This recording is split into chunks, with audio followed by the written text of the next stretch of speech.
hold on. How quick is the yes? Instant yes? I mean, come on. Wait, has anyone ever told you no? No.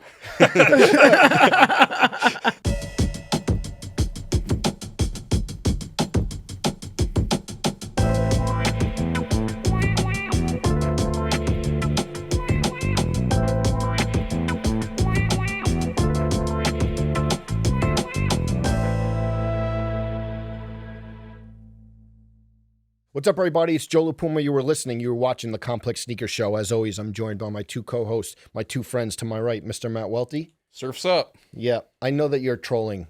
We're going to get to that with What? all his new language. Oh. He's trolling. I'm not trolling at all.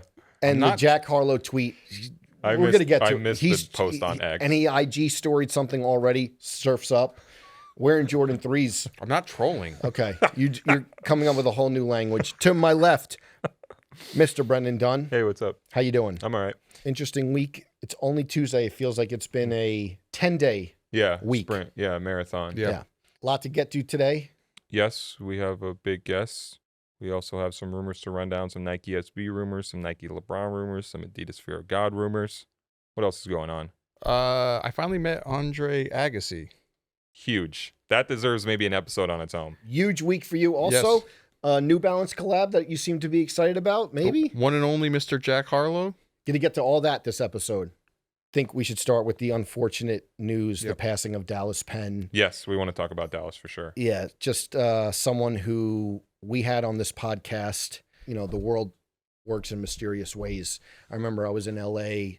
It was 2020, I believe. I think it was height of the pandemic. I was in LA and we had a cancellation on the podcast. And we were thinking about like days before who could we get? Yeah. So thankful of that cancellation. We had Dallas Penn on, and I'm so happy. That was like, honestly, probably the last time I spoke to him at length, which would make sense during the pandemic. And we had an hour with him, and there's some quotes that we resurfaced last week that kind of encapsulated just what he was all about. Basically, we were kind of riffing on how he used to film sneaker shopping, like deals kind of, and we had this joke that like he started sneaker shopping. He said, I did JLP. Yeah, you know exactly. I did. and he ended that quote with like kind of that segment with like, I didn't invent sneakers or the smile. I'm just trying to Spread both through time. Yeah, spread both through time. And I met him, I think, early Complex years. I remember a big part of me and Dallas Penn was Kid Cudi era. He would always be at the Kid Cudi listening parties and any party that he had when Cudi was coming up. Okay. Which makes sense because they were both New York out and about on the come up. Yeah. Dallas was always there. Yeah. And I remember if there was one person like, you're young in your career and you're like, who's going to be there? Who am I going to talk to? It was always Dallas. There was nothing better than walking into a party and seeing Dallas Penn like front and center. I knew that like, oh, Dallas is there. Like the night's going to be great. I could talk to him all the time, be comfortable talking to him. And just like such a trailblazer in terms of entertaining content, and very fortunate that we got to work closely with him. Combat Jack Show came to Complex, obviously mutual friends, but a true one of one. He's going to be missed. I'm just so thankful. Like I said, the world works in mysterious ways that on a whim, we got him on the podcast and got to chop it up with him. And that'll, like his legacy, both the stories about him and the content that he created will live on forever. So Yeah, I mean, it's hard to break down in a few titles what Dallas Penn did or who he was, but he was a on-the-ground sneaker and style historian, a true New Yorker, a totem of hip-hop, one of the best storytellers who ever lived. You talk about the stories about him, but just the way he could put you in a place, and through his blog and through the videos he did. I mean, I remember reading Dallas Penn stuff in high school and seeing videos like Ghetto Big Mac that he did with Raffi Cam, and being still go watch that. A literal teenager and doing this food hack they thought of where you get the fries on the side instead of ordering the Big Mac, and then you put together a Big Mac on a budget and you can ask them for free Mac sauce because Mac sauce was free. These were Dallas Penn innovations. And again, just reading his stuff in high school and then getting to meet him in real life. It was the Jordan Mellow M9 launch, I remember. And this is after I had moved to New York City to do sneaker writing full time. And Dallas was somebody who I had so looked up to for years at that point. And I remember introducing myself and telling him, I'm such a fan of the work you've done. These are people who shaped the way I think about writing and telling stories and using language. And he said, don't be a fan, be a friend. And it was such a cool introduction to somebody who I looked up to, and he was putting myself on his level immediately. And then somebody who I got to see over the next decade at launch events, coming through the office at times, inviting me to things. He'd been to parties at my house, eating dumplings in my living room, things like that. I remember doing sneaker deals with him. I sold him the pair of the Dornbecker Air Jordan 10s because that shoe was, I forget the kid's name who designed it, but the initials were DP. Nice. And I remember Dallas Penn coming up to the complex office at the time to buy the shoes for me. I sold them to him for retail. I was like, look, I'm not going to hit you over the head. And I had sent him the picture of the receipt. He was like, how much? I just sent him a photo of the receipt. Just pay me whatever. And he comes to the office. He's got the cash. He's like, I'm not going to nickel and dime you, man. I'm like, no, don't worry about it. Whatever. He's like, no, I'm not going to nickel and dime you. And then he hands me the exact change for the shoes. And it's like, $170 and 15 cents. And 15 cents. He hands me the literal nickel and the dime. Just such a special person. And somebody who really lived sneakers and hip hop and polo and lifestyle in New York and was there firsthand. Probably the person who knew the most about Timberlands and what they meant. Just somebody who was a firsthand primary source for the type of stuff that gets regurgitated on the internet through decades. Somebody who was an invaluable resource for just learning how. And even in his older age, he never got tired of being on the ground.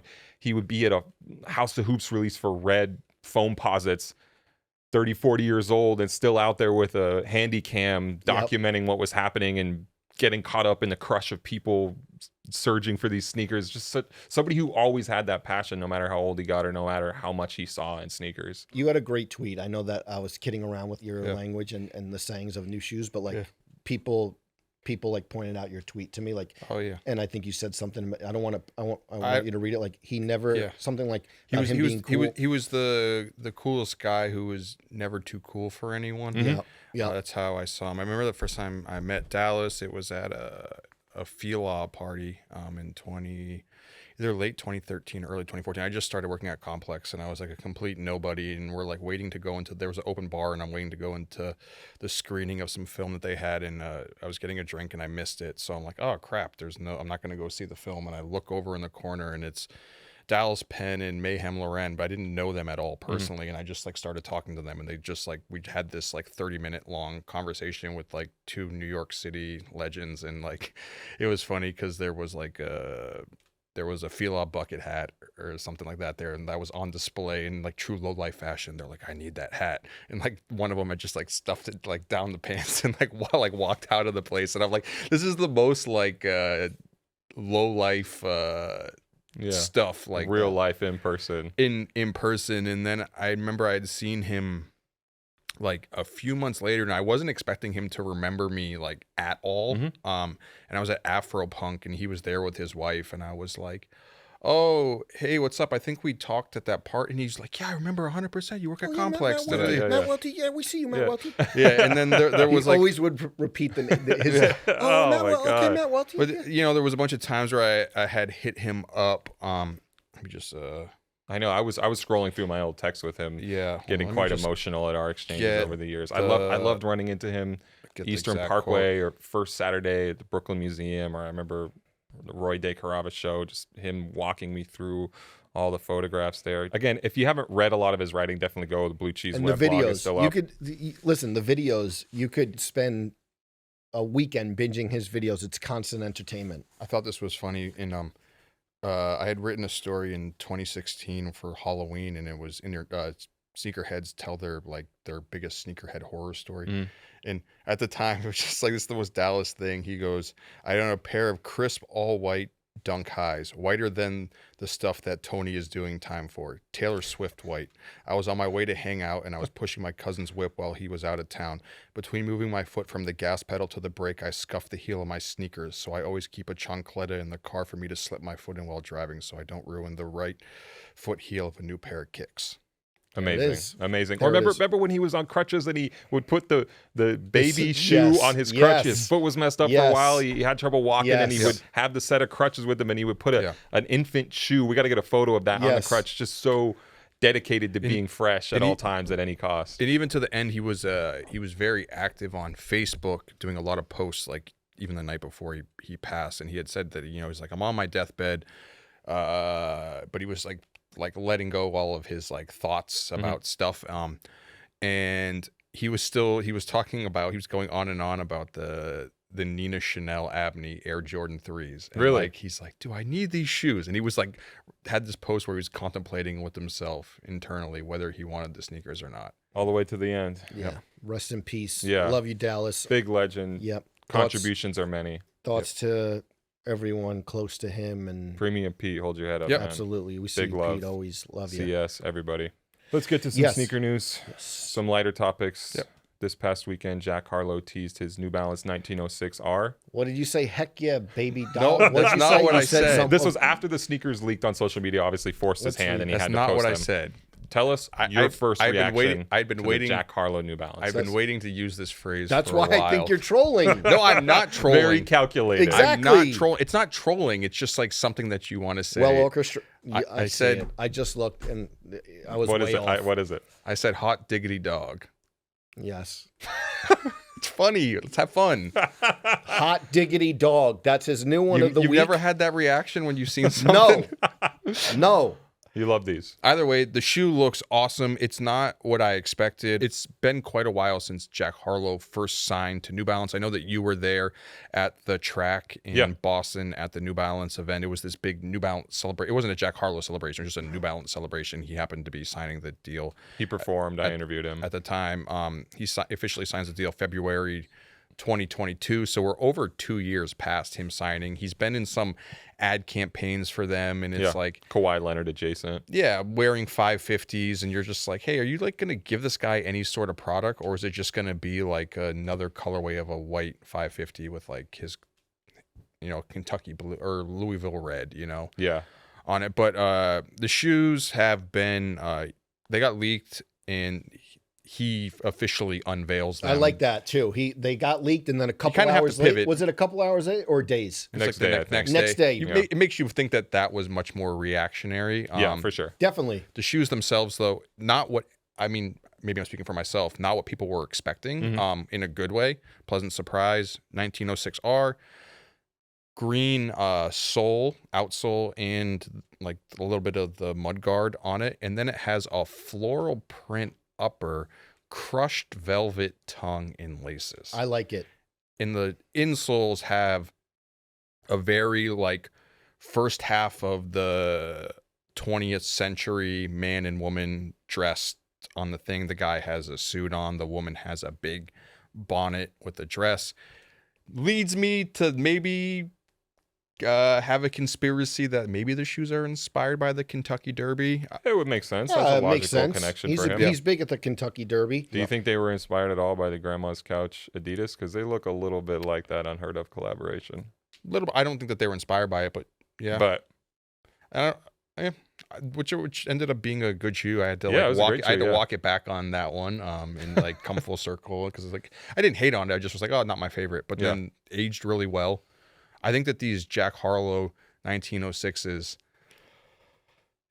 is it a contender? It hasn't even come out yet, but you're calling these things early lately. We'll see. Hey, I'm not saying obviously it's not sneaker of the year. Yeah. I'm just saying contender to slip into maybe the top 10 conversation. Who knows? I Could be. I think it's a tough spot for Jack Harlow though, because I think that his stock has gone down since he announced the New Balance deal, and there's not as much energy around him. So I think it's going to be harder for one of his sneakers to hit really hard. Like last year that I don't want no whips and chains. That's number one, didn't it? That was a really big song. All right. Still, I don't like the funny part is like I think Jack Harlow seems like a really like decent dude. I don't really know much about him. Don't really listen to his music. Yeah. So it's always the tie-in of like you want to be really into the artist to like the shoes. A la Action Bronson New Balances. But he seems like a good enough guy just to kind of like rally around, and you're just like, hey, I can mess with this shoe. And true New Balance guy, as we saw in sneaker shopping. Yeah. Yeah, absolutely. So, I like them. Yeah. Can we floral print? What's the fit gonna be like?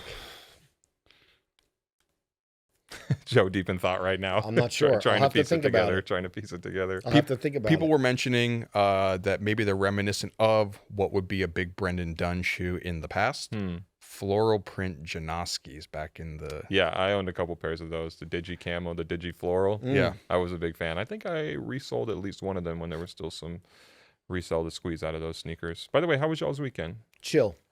Welty. Oh. Historic, right? There we go. Historic, right? Had the moment. Let's not undersell it. No. Yes, had the moment. What happened this past weekend for you? I know we had tried to manifest it on the podcast. Yes. I have a DM to Agassi. He didn't read. I tried. Yeah. I can't take credit. I wanted people to know that I couldn't take credit for this because, like, I did try. I know even Ant was trying behind the scenes, but I think Brendan Dunn's actually the one that he is. that facilitated. Look, Happy to play a small part. He did it from the Fountain Blue in Miami, connected the dots. I was tell us what Agassi's happened. DM. So- Don't get to my credit. This is Exactly. Welty's moment. Yes. You had linked me. You had randomly. This is how things always happen. Yeah. You get a celebrity or a designer that you want to talk to who you've been chasing for years.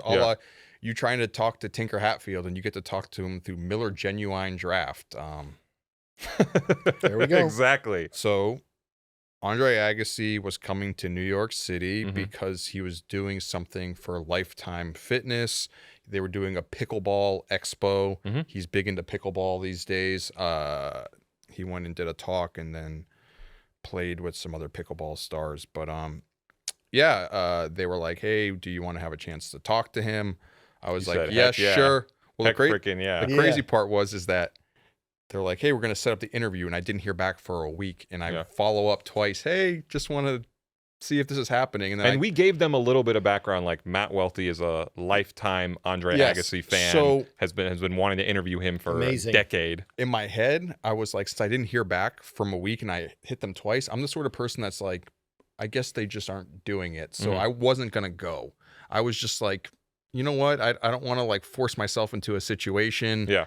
I get a email at like 9:15 in the morning, like an Day of, like an hour plus before the event. Hey, do you want to come? And I was like, crap, I need to like run through the shower, like hop in an Uber, get there. So get there, wait around. A couple people interviewed him before me, and then they were running out of time, but I did get a few minutes to talk to him, it was good. It felt like a lot because I had to, like, as you guys can go see the episode, I don't want to get too far into it, but he meant a lot to me as a kid growing up, adopted, being Armenian, etc., and him being a icon in the culture. But did you unpack that for him in the short time you had? I did, and it's not like I bungled it. Yeah. But I was like, crap, I have like 5 minutes to talk to this guy, and there's like this one thing I want to tell you, and it's gonna important. I'm glad it's important, but it's gonna hit him did. like a sledgehammer, you know, like it's a lot to just be like, hey, by the way, there's something I need to tell you, you know, like, but yeah, really nice guy. Not, you know how they say like don't meet your heroes because they're gonna let you down. Wasn't let down. I'm happy you got that flick off too. Beautiful. Yeah, Joe was texting me that morning. He's like, do I need to show up? I was going to pull up. Yeah. I would have been Document like the whole A-Rod at the thing. Met Gala. Remember when he was taking the photo of J-Lo? Yeah. I would have been there. I Here was for ready you. to go. Here for you. I said, make sure you get a photo. If you need me to pull up to get the photo, I would. Well, the interview should be live on the site now, so please Yes. do go read that. Happy we checked that Yep. box. Yes. Thank Iconic you. link up. Thank you, guys. Props I to- props to appreciate him. your Yeah. help in facilitating something that was going to happen. It was weird because it was birthday week. I wasn't really like trying to celebrate it, you know, and it was just like a weird thing that gets thrown your way in life. And I guess. Funny how things work out. Yep. Quite a present. I was in Miami over the weekend on my F1 tip. Yep. Nothing big to report there. I was kind of trying to chase down Adidas CEO Bjorn Golden. I saw he was in town. He was there. Yeah, but it felt like Let's just describe. Hold on. What? Let's unpack. He had a Red unpack. Bull Racing hat on. Adidas is about to sign When you're Mercedes. saying What's up you're with trying that? to, okay, when you're trying, what are you on the? Is it called the grid? What are you on the grid? You're on the grid chasing him down. Young Martin Brundle. What? Yeah, what? Let's unpack. So, did you try to get his whereabouts, or what was it? Triangulating a little bit. No, I just saw that he was in town, and then he was at the Inter Miami game, and I was like, oh, should I go out there and try and find him somehow and get 20 minutes? I'm not saying I was anywhere near close or even close to putting in the effort. I decided to just relax over the weekend There instead. we go. But It was in the back of my mind. Of course. I left a comment on his IG asking if we could meet up at Live on Sunday. Did you really? Did you really? Yeah, I did. Is it still up there? It's still up All there. right, screen That's grab. like- that. I didn't end up going to Just Live, you, but I was leaving Khaled, the and next him? morning. I was leaving the next morning, and a hunched over Busta Rhymes was walking back to his hotel room as I was waiting for an Uber at 5 a.m. Amazing. Okay. Nice time in Miami though. No sneaker stuff to report. But again, we'll get back to sneakers and F1 at some point in the future. Yes. More sneaker news we want to talk about. Debuted by friend of the program, KO from ATATF. I feel like they get he gets in the blog / Instagram account gets a weekly shout out. They do good stuff. But he's been a big proponent of the Adidas AE1. That's right.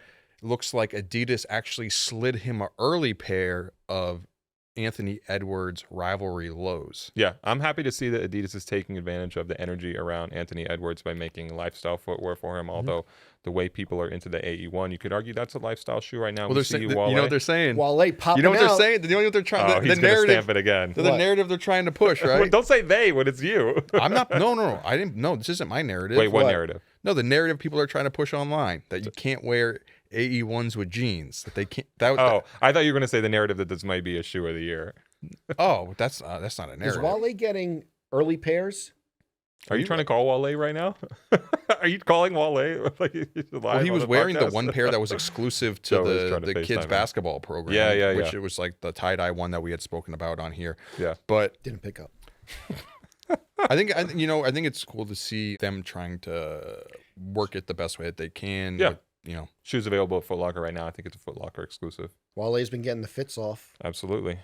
Welty, I want to follow up on the conversation we had about Supreme and Nike from last week. I actually Okay. had a former Nike employee who worked on some of the Supreme product. He Oh, slid wow. into my DMs and he was saying that Supreme has total freedom Oh, when it comes to selecting the Interesting. projects Okay, it's working that's on. good. That's a good antidote. Yeah, he was saying basically I that can be it's wrong. totally related to any overarching corporate strategy. I feel like there have to be some exceptions to this, like the DN. That has I don't know, but Yeah. that has to be like they didn't just happen to pick that out of the I would agree. archive. For sure, yeah. 100%. That makes But sense. Just an interesting follow-up. We were speculating about the extent to which Supreme's Nike collaborations were pushed upon them by Nike, and this is somebody who used to work on that stuff, has touched a lot of that product, saying basically, no, Supreme is just idiosyncratic and has the freedom and the ability to pick out what it wants and chase those shoes down. That's good clarity. I want to discuss some rumors real quick, some things flying across my desk. Again, we'll put the disclaimer on them that these are rumors. We don't have them totally firmed up just yet, but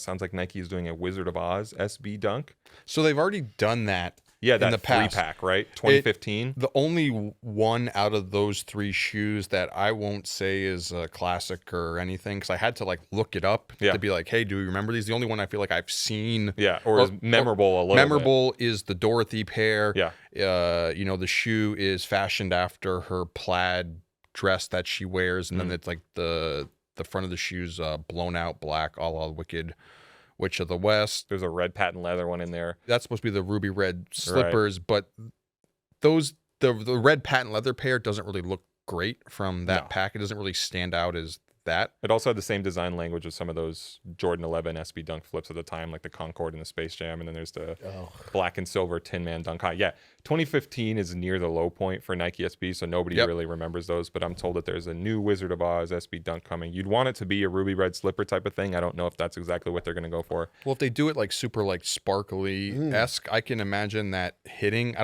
Yeah. Legends of the Summer style, maybe. Yeah. But yeah, an officially licensed collaboration from what I'm hearing. Also, I think the next SB Air Jordan 4 is going to land in May. These What color? Windows. I don't know. I'm not ready to commit to that. Soul Retriever said navy. I don't know. There's been a lot of White, rumors about that. The, The same, white. with just the navy. Same blocking with the navy. Okay. I don't know personally. Are you still disappointed about the white and green? No. Air Jordan 4. I just don't own it. I know, wouldn't but wear it. No. it being I've been on the record saying that when it first previewed, I was like, oh, I wouldn't be into it. It's just a shoe that looks.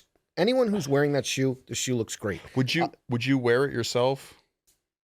No. Still. There's no man of situation. principle. So I know you said it was one of the weirdest fits for you, or one of your most self-conscious fits when you ended up wearing Fabulous, yeah. I'm just like You're the right. Guava ones. I mean, the Guava Union 4s. Yep. There'd never be a situation where you're like, hey, I got the SB4s episode of Sneaker Shopping. I think I'm going to break them out. No. All right, there it is. They look too good on everyone else that I would not want. And also, I know you said that you thought that I was trolling with this fit, not trolling with this fit. For anyone who can, you can go way back in the archives. With the outfit you're wearing right now? Yes. What I had said is when the first Air Jordan that like I had broken my, come out of my shell a little bit and said, hey, I really want these. As you remember, as we just talked about, Guava Junior Jordan 4s. Yes. Remember me? I remember. I remember that too. And I said, hey, I think the vibe on it is a pair of like 90s-esque short shorts looking like you're working out at Muscle Beach, California. And I kind of wanted, and I didn't break out those, but I said, I want to wear these today. I don't know why. I just wanted to wear them. Okay. But I was trying to, and I said, Cowabunga, surfs up, a la Muscle Beach. Post the photos. Keep the photos. We can Those put it in the shorts are episode. short. Which is fine. Yes. I like them. Skies out, thighs out, baby. I love I short think they're shorts. fine. We did just have a psychological safety training here at work, and Oh, I don't God. know if the length of shorts is fitting for that or Wait, not. do I have to do the fingertips? Short. Those shorts are short. If they pass beyond your fingertips. Two more little, again, rumors, total shreds of sneaker info, but Yep. we could put them out there and see if we can firm them up later on. I'm hearing that Jerry Lorenzo and Adidas are working on re-upping the deal. Okay. That's crazy because it feels like he's only had one sneaker release. I know, but there was such a long period of gestation when it was first signed. The other thing I'm hearing is that Nike is targeting, and these dates often change, spring 26 for LeBron James's last season, and that would line up serendipitously with the Nike LeBron 23, a nice way to end given the Are you number trying he to break wears. LeBron's final season is going to be 2026? I'm right just now? telling you what I'm told Nike presented internally. It's interesting to think about how much, obviously, them being his biggest sponsor, but like how tapped in they are to his like playing career. Yeah, I'm sure some of these things they know early. Yeah. I don't know anything else about that, but just wanted to put it out there. That's pretty big news. Other sneaker news of things that maybe we've been waiting for and maybe didn't. I don't know if it lived up to the expectations. Skepta finally dropping a Puma collection. I want to see more from it. I do like that they have a little bit of that Prada America's Cup I do not. vibe to them. I do not. You think I'm making that up? I just don't see like. I know you said that first on, and I thought maybe in my head I had seen that before.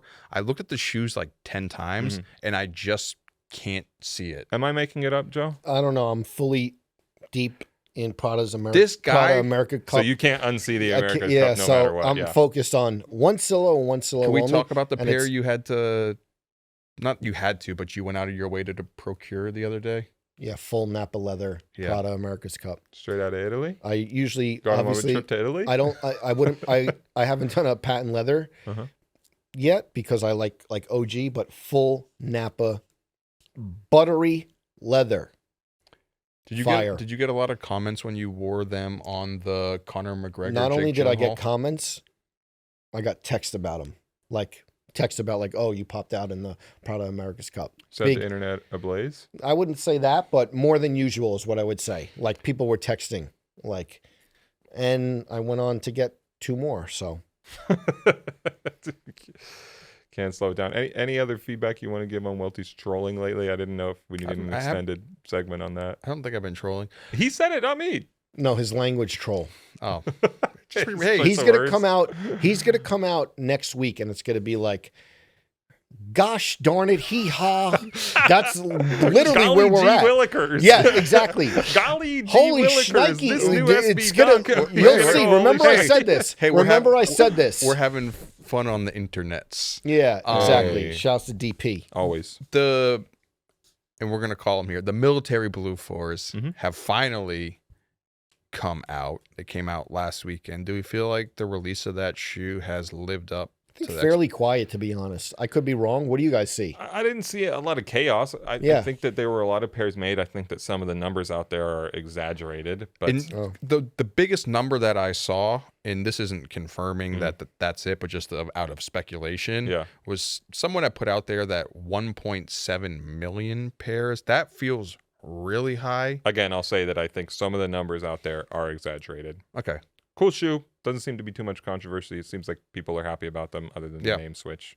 Happy it's here. Maybe I'll try and get a pair somewhere down the You know, line. it's funny because I know a lot of speculation early on where we're like, this is going to be one of the biggest sneakers of the year.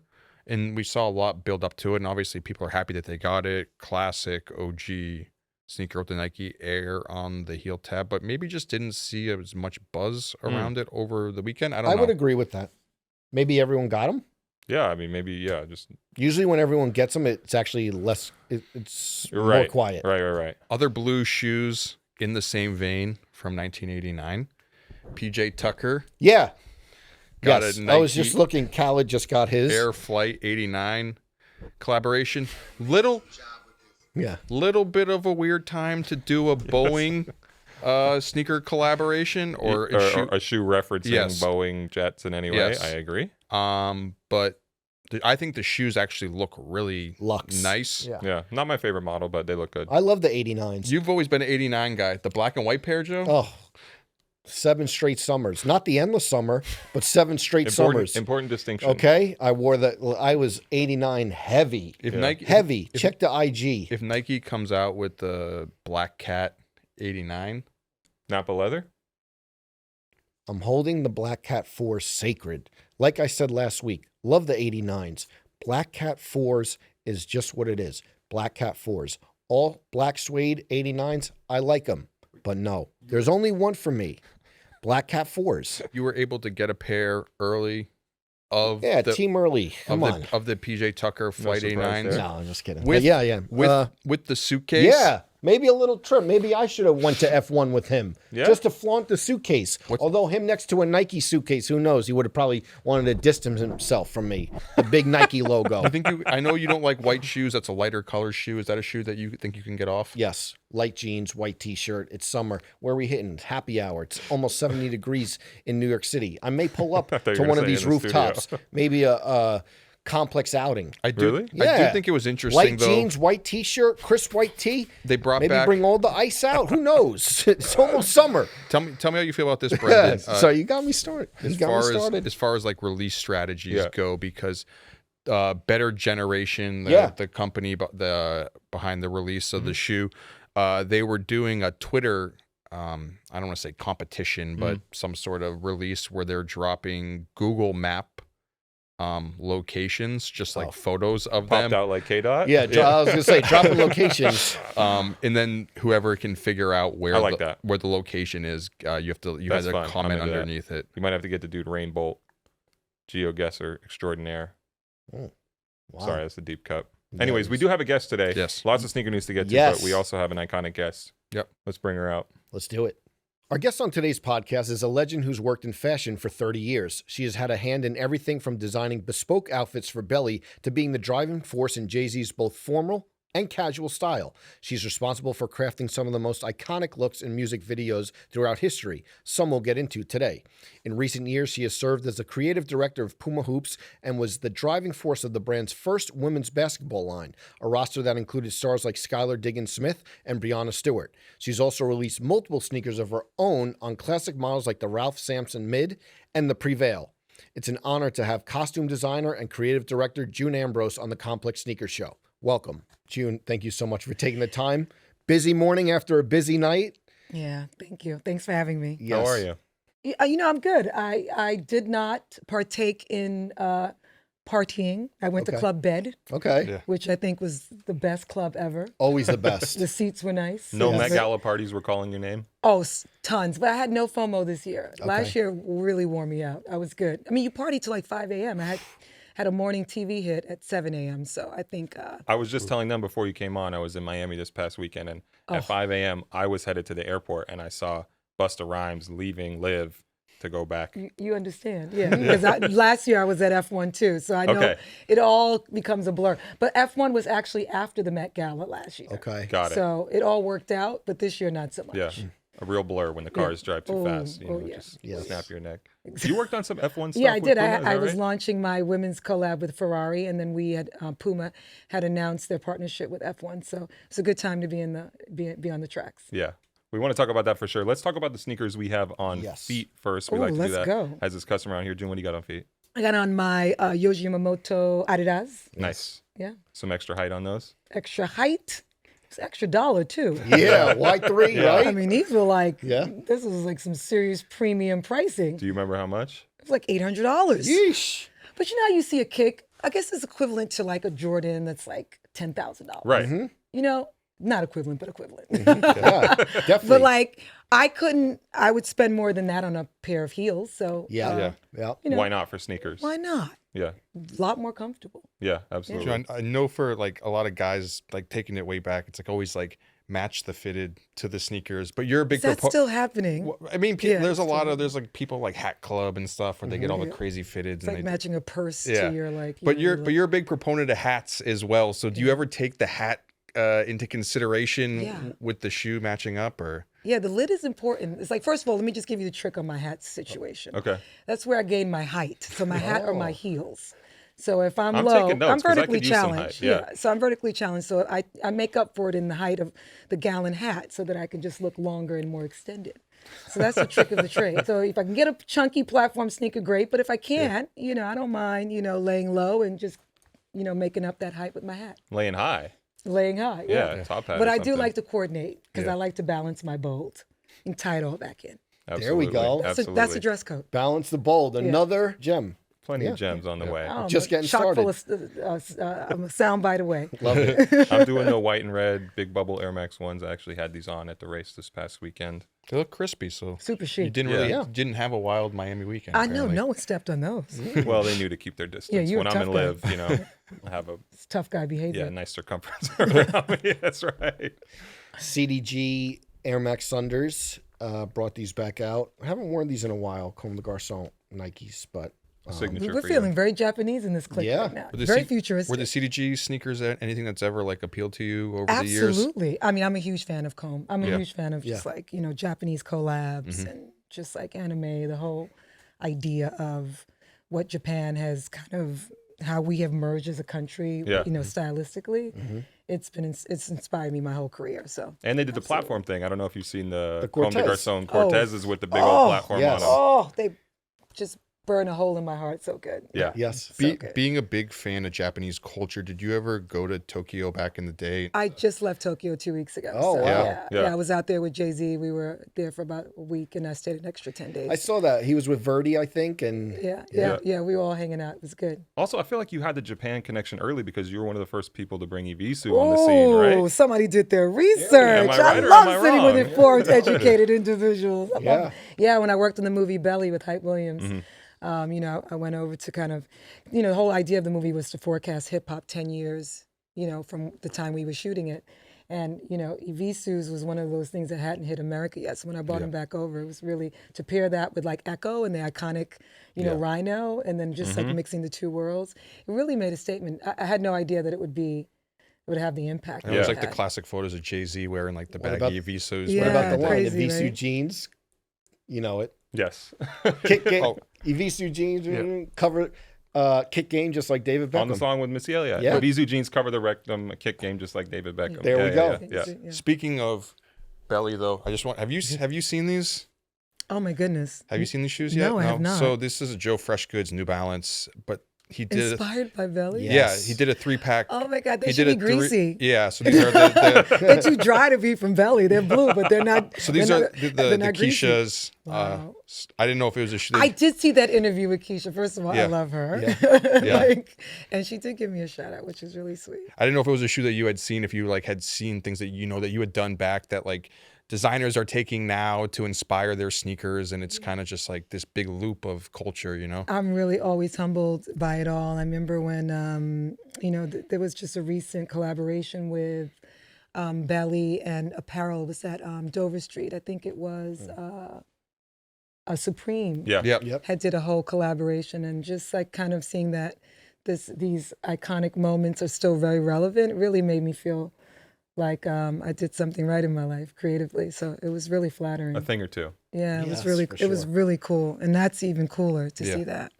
That's awesome. I'm just doing Air Jordan 3's white cement today. That's a big deal. Never You just, also- never yeah, just. He never This really is- wears June, this- Jordans. we don't see this often. Oh, really? Are you what kind of sneaker guy are I you? usually do like a New Balance Oh, or like a like dad shoe. or like, yeah, Yeah, that's so kind of sweet. that's kind of my style. But yeah, so we decided to break these out. Did you today. break these out for me? Possibly? Yeah. Want something a little Don't sexy? ask about the short So shorts. this is it's a very sexy kind of I could wear a suit with shoe. Yeah. So I think that you wanted to dress up for me, so I appreciate you. There you go. Putting all the effort in. Can we go back to F1? I promise I'm past my selfish moments of like talking about F1 every time when it's not totally necessary. But it is interesting to hear you talk about it. And we were talking about Bjorn Golden was there this past weekend. I know you work with Bjorn Golden at Puma. Jay-Z introduced you. I was trying to chase him down in Miami. Maybe you can connect us. But so many chapters Catch him on career, the ski slopes. Yeah, he's a slippery one. Can you talk about meeting Bjorn Golden at Puma? The first introduction was made by Jay-Z, and it was quite quick. It was at the opening of the flagship store. And he said, Jay told him that we were going to bring June in, and he told him what I was responsible for with his, visually with his career and just culture in general. It was the best intro probably I've ever heard of any artist I've ever worked with. And then it just from there, it went straight to, legal, went to paper. Yeah, nice. It was that simple. We sat down at the table and we talked about launching women's basketball. And at first, we didn't necessarily know what role I was going to play. It was supposed to be really just kind of internal facing, but it changed as I developed the collection and I developed the storytelling of the whole, how were we going to launch women's basketball? It was not a thing. Yeah. Jordan was doing their thing. It wasn't like, we were really ahead of the curve when you think about it. But now it's like it's a big thing with Sabrina, Nike, Caitlin Clark. I saw it coming. Asia Wilson, really and you had a gonna get a shoe. great signees. You had didn't you have Skylar Diggins? We have Skylar Diggins. She was there before I was there. Okay. Yeah. I mean, we had some really great female assets, but they were living in the men's world. So and Breonna Stewart, we launched the first women's basketball sneaker in 10 years or. What was that like working with her? Brianna's amazing. I mean, she's super, collaborative, super intuitive. I mean, it's her sport. I leaned in a lot with these athletes. For me, my sport is, style and design. So they know performance better than anything. And I really wanted to create like certain things that were important to them, like that sports bra that really works for a female athlete. Right. But then all the stylistic stuff, just collaborating with what their performance needs are and what the street style needs were, was a great collaboration. And I think the fact that we spoke to the launch in that way, 20-something piece collection. It wasn't like a 6-piece capsule. Right. We went high court, super hard, the sneaker options. We launched 3 sneakers in conjunction with that. I mean, that's a huge commitment, I think, for a brand to make that for something that we didn't really know what it was and that I worked on over the pandemic. Yeah. So my AI really helped out, in developing that, my authentic intelligence. Important distinction. Yes, because authentically, I had to really kind of create product that was authentic to the female player and also to the female consumer. Because it wasn't just about the girl on the court, but what about the girl off the court that's going to show up to the games? And for those guys, there were some really great gender-neutral pieces that the guys were rocking at the All-Star games and pairing back with the sneakers and disrupting things with I did this really super wild camouflage orange and black kick that was just obnoxious and really performed well. And we did it for guys and girls, so it was a lot of fun. June, you mentioned obviously Jay-Z, you're there, you make the suit for his first music video, but in that era, I imagine that you had to be around DJ Clark Kent as well. I mean, this is a sneaker show. Clark, yeah. Clark, sneaker god himself. Do you have any stories about Clark just being sneaker nuts back in the day? Clark was always fresh, He's the guy that pulled out a toothbrush out of his back pocket to keep him clean. Was that the first time you saw that from Clark? I mean, those guys were really serious back then about sneakers. I mean, it's like, it's a culture. It was their dress shoe. You spit shine it like you would. And then let's keep in mind, it was a lot of money to purchase a sneaker if you're coming up and, I know for me, growing up in the Bronx, when my mom bought me a designer sneaker, it was luxury. Yeah. So I think culturally, when we had a really polished sneaker that wasn't like a Skip or something like that, you really protected it and respected it. And Clark was one of those guys. When him and Jay were doing the whole cleaning out the white on white Air Force Ones at the stores, where they were like, "Hey June, do you want some pairs too?" Were they getting you your size as well? When they were doing... No one ever. Those boys, it's a boys club. It's all guys for themselves. Do you remember any real chases of sneakers? Obviously nowadays you can't get the ones that are sought after, but back in the day, do you remember any? I got to stores? tell you a fun fact. Okay. I was a shoe surgeon before shoe surgeon was a thing. Okay. Because with every Missy Elliott look I designed or Busta Rhymes look I designed, I was all about the hookup. So I would literally customize them Okay. to work back with, the outfit. Yeah. So you would like cut apart fabric. Oh yeah, and, like, I would take them to my cobbler. I'd be like, I need, take this off, put this. I would take soles off. I would literally wrap Timberlands in like matching fabric to Buster's like robes and turbans and Missy Elliott. If I was, I designed her like this one year for the MTV Awards. We got really bad reviews for it, but it's okay. It's what happens when it's like we're like worst dressed. I was like worst dressed. Risks, yeah. Yeah, I was like worst. We did this whole plaid like kilty like matching like Adidas look, and I remixed it and then took the fabric from the outfit and put it on the sneaker, and they were like worst dressed. And then season later, it was on the runways of Galliano. There we go. They were taking notes. Yeah, it was like a thing. Golf was a thing. It was like so urban street culture. I think that because we don't ask for permission, and we take creative license all the time, whether it's lyrically or stylistically, these things will happen. Yeah. I mean, it's just part of course. So I didn't feel away. Did you ever do any of the Dapper Dan style flips in that era, putting the Gucci logos on a pair of Timbs? Or That I didn't do. It was really cool to watch, but that was definitely Dap's thing. Yeah, I think I was on my own. I was on a whole other mission. For sure. So I think we all had corners. So Dap's block was Harlem, and then Yeah. I had my own block over here. So I think we were conquering it, from different spaces and places. What was it like for you seeing when Virgil actually did the Louis Vuitton Air Force Ones that were kind of based off the work that the Dapper Dan and that you were doing early on? And Virgil was a savant. Yeah. Let's just be honest. He was, in our lifetime, he was just one of those, but very complimentary of my contribution and shared with me what he thought of my work and how it had inspired him and how he was, and that really meant a lot to me because he was a generation now that was really making a huge impact. And, that's what it's about, that you can continuously be relevant, make change, create impact in spaces that allow us to be seen globally. And what he had done in the world of high fashion was such an important part of the next chapter. yeah. As you can see with what's happening with Pharrell. Yes. It all is, and with Tyler, the Creator, it's like all playing out, So whoever has to carry the torch, I am, a champion for that. I stood on shoulders and, and to see like, my brothers winning gives me great pride. I that was probably one of the most exciting collaborations, and just like that, those drops were always like, Yes. I used to get anxiety with those drops and like the phone calls I would get, like getting ahead of it or knowing that I had to, come on, who's calling. So it's like, it's like, that was like, it was like literally some politics. Yeah. It was Politics as usual. Oh my goodness, the covertness. But thank God I had his phone number. So it's like, certain people you just want to, you have to get them you have to keep them on speed dial because those drops were insane. I mean, remember the Kanye and Louis Vuitton drops? Yes. Yeah. Like The I have sneakers, like yeah. YouTube videos of me like running with a lint brush in the streets, like I'm on, it's like so much fun. And I have those in storage, a pair of those. I also have the Marc Jacobs Steven Sprouse Vuitton in my vault. I got some collectibles. Sounds like it. In my How vault. did you get your hands on the Kanye Louis Vuitton joints? I mean, come on. Yeah. If How- I had a easy. glove, I would slap you right there. We need the sound effect. But that was a big that was such a moment, and like Yeah. and What do you- early on too, like in like the timeline of everything, I mean, listen, I had the best calling card. I have to. The best calling card was, my partner in crime. You call you. We all know who I was attached to, and it was like, you're not going to say no to him. how Jay-Z, quick yeah. though? Hold on. How quick is the yes? Instant yes. I mean, come on. Wait, has anyone ever told you no? No.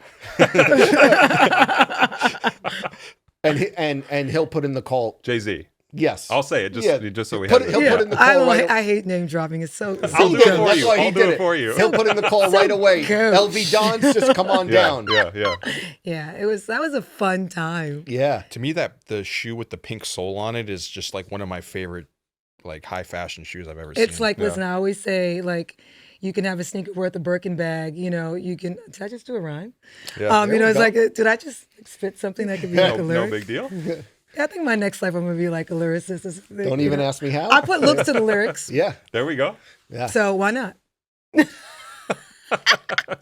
The Kanye West Louis Vuitton moment is so cool too, because it's this era where the European houses are starting to embrace Black American design and starting to say, yes, we're ready to work with you. Was it hard for you when you were first doing costume design to get the European houses to understand? Did you aspire to have them understand? Well, the only way we could get their attention at the time was to be rogue and brazen and build it ourselves, tell the story. I was fortunate enough to have like really over the top muses. Like you think about a Missy Elliott, you think about a Busta Rhymes. These are like, you know, you think about like a Nas, even like, to be honest, you know, DMX. Yeah. You know, like these are like really iconic figures. Jay-Z, hands down, on a whole other like level, because what, you know, if you think about his persona, is so significantly different from the over the top costumes that Missy and Buster did.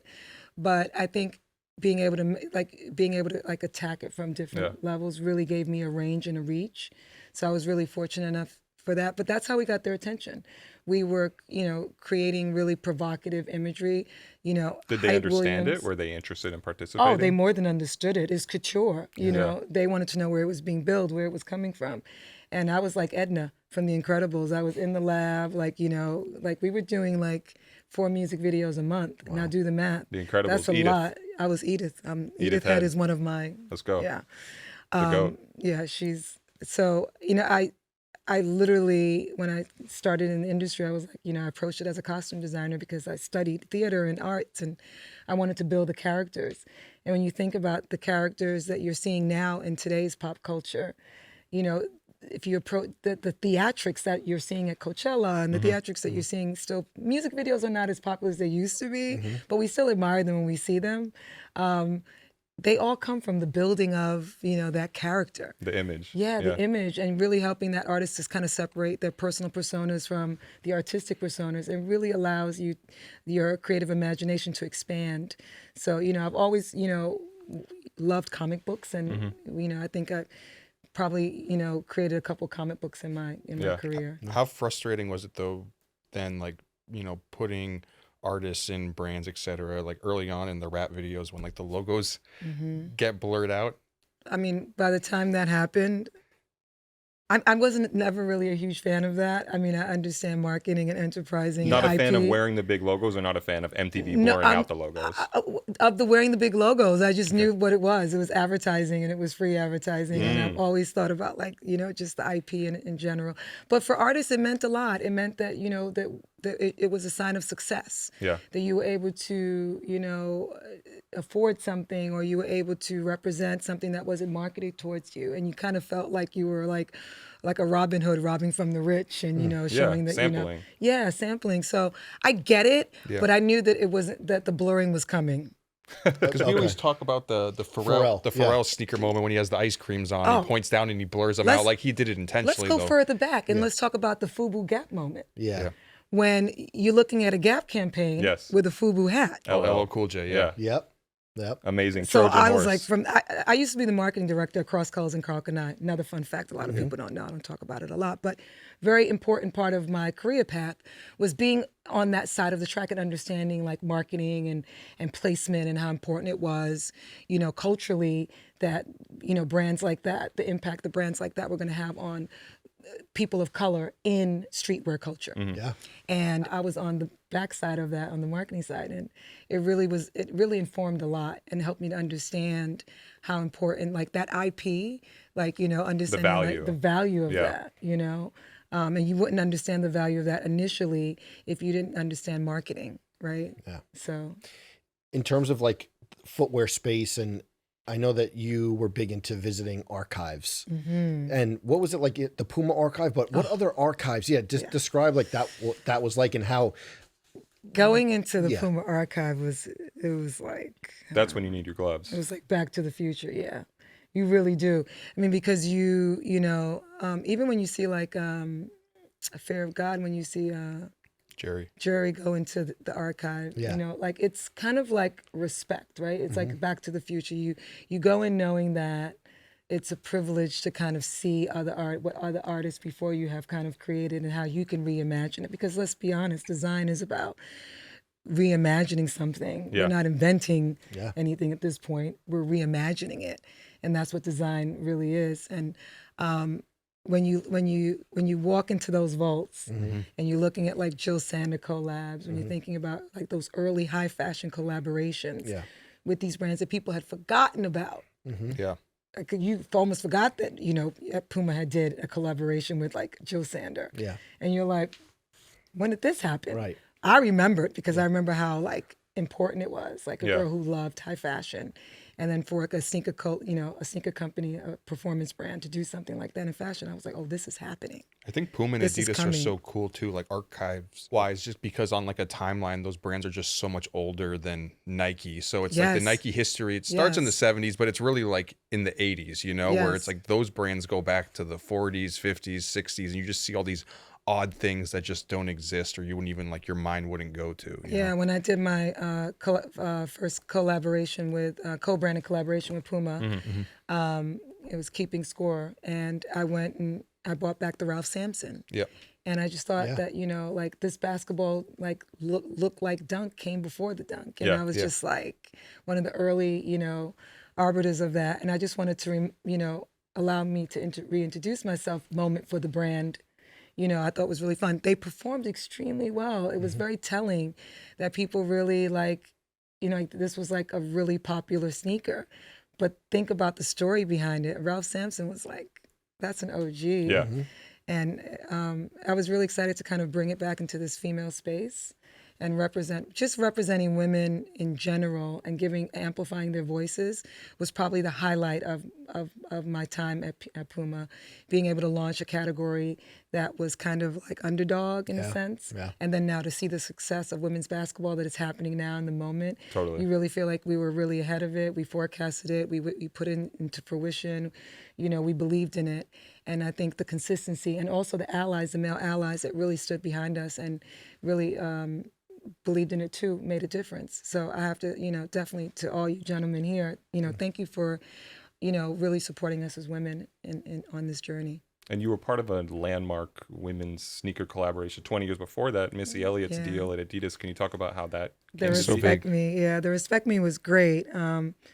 I've been talking about it a lot recently just because my time in Puma, people thought that was my first creative director role. And I said, no, I was like, actually, you know, was, you know, involved with Missy and her Respect Me collection with Adidas. So different time completely in terms of the process. It was like 15 years in between, you know, or 10, 15 years in between. So it was definitely a different time on how we ideated and we, you know, things came about.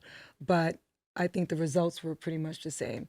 And it was really important for Missy as an artist to be able to, just a co-branding opportunity with a global brand like Adidas was groundbreaking. Her Adidas looks are so iconic. Yes. Oh yeah, I mean, I literally was remixing. Like Adidas was like, okay, let's do something, because I had flipped it and reversed it so many times, and I had taken creative privilege with their IP so many times. Always respecting the integrity of the mark and, you know, the sign off.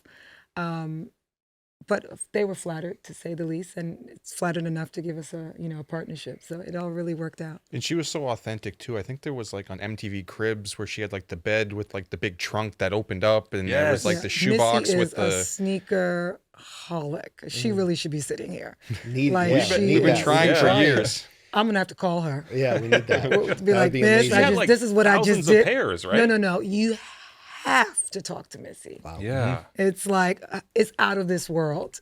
Tour plugging right now. Yeah. It is That. definitely out of this world. Yeah.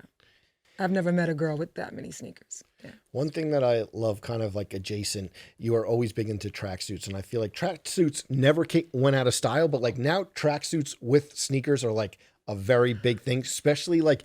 But talk about the love of like remixing those, and then just honestly how good they look with Not even like sneakers. remixing them. I was like I was redesigning them in luxury fabrics. So the idea of like, you know, that staple classic, either, you know, 3-stripe or that one classic, you know, Puma stripe. We were doing this back in early, you know, in 2000s, where, you know, Missy's first video, Rain, she was on top of the hill in the leather tracksuit. Yeah. So, you know, I just love the idea of designing something that was luxury and an athletic silhouette. bet, Was yeah. like, for me, I was like, just thinking of the future of sportswear, it's future of like fashion in this space. And it's luxury now when you think about all the big high fashion brands that are doing it, from Valentino to Balenciaga to, it's really nice. All those Missy Elliott looks, the big puffy one too. I mean, come on. The blow-up suit has been reimagined so many times in so many, fashion houses. It's, I always, and also in the costume houses too. Yeah. It's like, it's exciting too, just to tie it back to what you were saying about Virgil, is like, I think it's rare that people get to see their legacy in action, because a lot of times you don't see the influence you've had until you're gone, and then people in successive generations pick up that work and reinterpret what you did. But you're seeing it in real time. Oh, you're making me emotional. Virgil or people riffing on the Missy work. It's out there. Yeah, that's a real powerful statement, because when you think about what your legacy is going to be, but when you're actually fortunate enough to be alive to see it, and unfortunate for Virgil, I can only, just imagine that his family and, everyone that was close to him, can really feel his presence every day as people continue to carry out what he really championed for. And it's happening, it's happening in real life, but I think we all owe it to each other. Yeah. I knew that I had a bigger responsibility coming up, that there was this path I had to clear, and, I knew that it was bigger than me. And I never put myself, first when it came to my, creatively. The art came first, and I think it paid off. Yeah. How many pairs of Timberlands do you think you've purchased in your lifetime, either for yourself or others? Total. In the 90s alone. 1,000? Wow. Several thousands, right? Yeah. Several thousands is a stretch. I would own the company. How like, 'cause I remember this working actually with my first retail job, coming out of high school, was at Timberland. My mom worked there for like 15 years. Oh. But how annoying was it, 'cause you're buying a lot of Timberlands, but I feel like sometimes the boots just never matched up, where it's like They were like all different. it's like one's like a slightly different shade than the other one, and it was like people would be like, no, let me take 3 pairs, and they would try to like So I started covering them. yeah. Or like painting them and Yeah. like, just like, remixing them. But Butters were like, like that's like a classic, like it's as classic as like, that shoe that it's like a sock. Yeah. It became like the urban sock and was urban legend. And a Tim, you think about Bonnie and Clyde, that music video that we did in Mexico. It was like running from the cartel. Yeah. Actually, Seeing those Tims, Yeah. it felt like it. Yeah, we were on the run. It was like on the run. It's like on the run before we were on the run. there we go. Yeah. But that music video was like, just seeing those Timberlands, and when like, seeing like when those two got married, when J&B, and seeing the two worlds come together. Manolo Blahnik There was Tim's. something about it, right? It was like, it was sexy. Yeah. And it was like dangerous. It was like Yeah. every girl, like, you wanted your girl to have a pair of Tims. If you never imagined like that tomboy sexy moment happening, just like that. Yeah. What do you remember about the "I may wear black for a year straight" moment? Oh, everything. What? I just remember that. I remember I may wear, we did. Yeah. So what No was that maybe like? about it. I just He's remember, still doing it. I am, but I just remember. Are you down with that? I just I mean, remember. decade straight. I just remember still carrying it on. I just remember getting off the train at Penn Station and coming to Complex, walking to Complex, and I was just like that around that time, and just playing DOA, and then that line sticking out nonstop. But what do you remember about that? And like it had real effects. Yeah, listen. It's. I had no objections to it. It's very iconic. When you think about also going back to Japanese culture, Yojimimoto and Comme des Garçons, that was a color palette. Yeah. And no one questioned it. And it's like an icon was made off of wearing all black. It was like that was the uniform. Yeah. And we did it in so many storytelling ways, and just like I didn't mind it. It was like a lot of fun, And I love you bring up Comme, because the Comme des Garçons Nikes still like, there's some white colorways, but still look at this, all black, matte black, matte black. And sexy and high fashion and classic and and versatile. You had to know the change was coming, though, because there's this history of Jay-Z saying stuff in rap songs and it becoming canon, and everybody follows suit. The one I think of the most is "I don't wear jerseys, I'm 30 plus." Do you remember that changeover? He is the author. Change clothes? He is the author of his life. So yeah, absolutely. That's his story has been played out, visually, lyrically, like I said, I put looks to the lyrics. Yeah. Yeah. He's How much do you think artists are sometimes like beholden by name dropping something? Like I remember when Kendrick had said, "I'm only wearing Nike Cortez from here on out," and then I'd interviewed him 6 months later, and he had a Reebok deal, and it's like, oh, what? I don't think he was excited. I don't think he was too excited about getting that question, but it's the power of our culture. yeah. You know, it is affirmation that that someone could say one thing and it could happen. Yep. And that's influence. Yeah. I have to ask you, maybe it's hard to be unbiased with your clientele, but who's the best dressed rapper right now? Do you have any thoughts? Is this too spicy? Whose style do you really? I mean, in my opinion, classic, timeless, effortless, does not even like no stylist energy. It's Hove. Yeah. Well, I'm taken out of the equation. Yeah. Because like for our audience, I feel like maybe sometimes skews younger. It was like anything Travis Scott wore, it was just like instantly that's just cute. like Yeah, he's cute.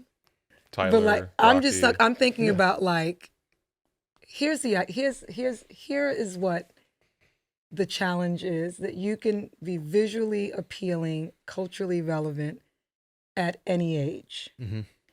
And I give credit to those who can. Yeah. And I have to give credit to him because I don't look at him and see age. I see swag. And swag does not have an age.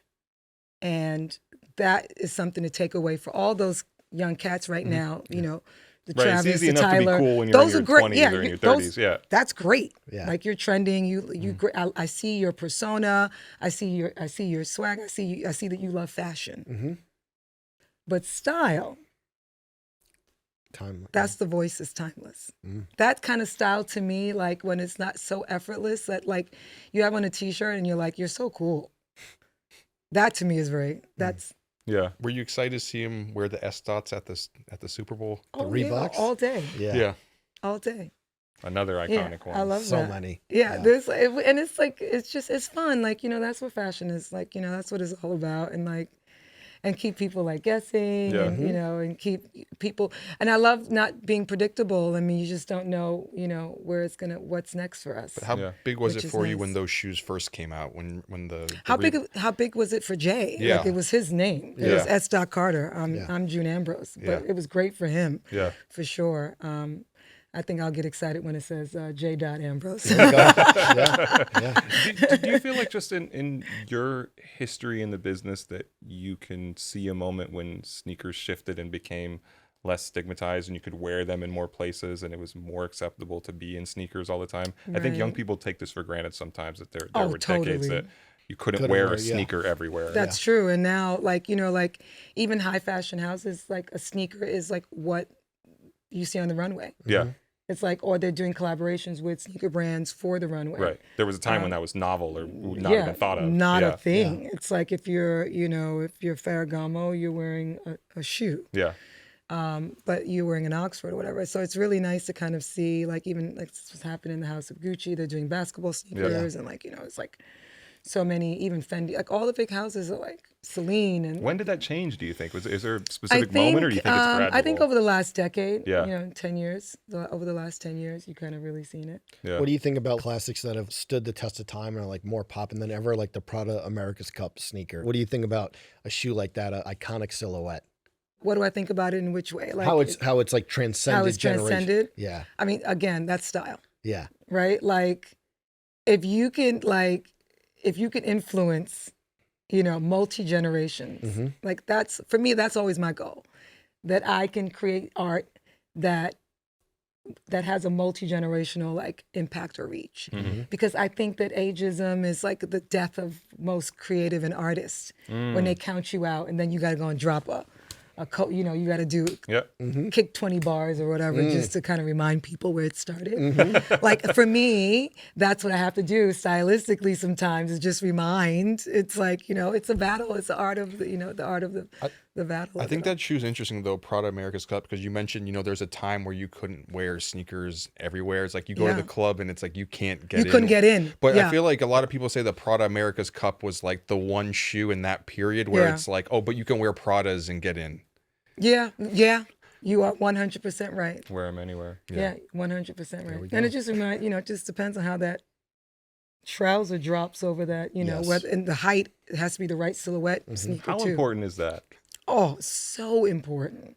Like, the Uptowns, if they're too chunky, like I don't love an Uptown with a suit. Okay. I think they're way too chunky. I think the break on the pants becomes very sloppy in a very unauthentic way. I think that you have to think about silhouette the way you think about a female form. And men don't think about it as much as women, but you should, because it does translate the same. These are important lessons. Yes. These are I feel like you should Yes. be charging for this right now. I'm happy to get it for free though. We can do that. Put it on a Patreon. We could put that soundbite in a special. the Click paywall. here, Paywall. and then we could do like a rev share. There we Yeah, go. Okay, complex. First Patreon episode. Might have to Let's be. rewrite the Might- contract, right? Yeah. Are there any shoes you would call your favorite? Any sneakers that really stand out? Just like classics. Yeah, personal for you. I mean, we know the iconic ones in Uptown, Personals. Superstars and things like For me, that. I find myself, I love like a, like I'm a retro girl, and I do love like a Converse-y, I like a retro. Yeah. I love a classic like samba. Yeah. I love I love all the old school. Again, these are all silhouettes that look really good with like slacks. Yeah. You know what I mean? That play really Throw some cute with khakis on. skirts and stuff like that. Yeah.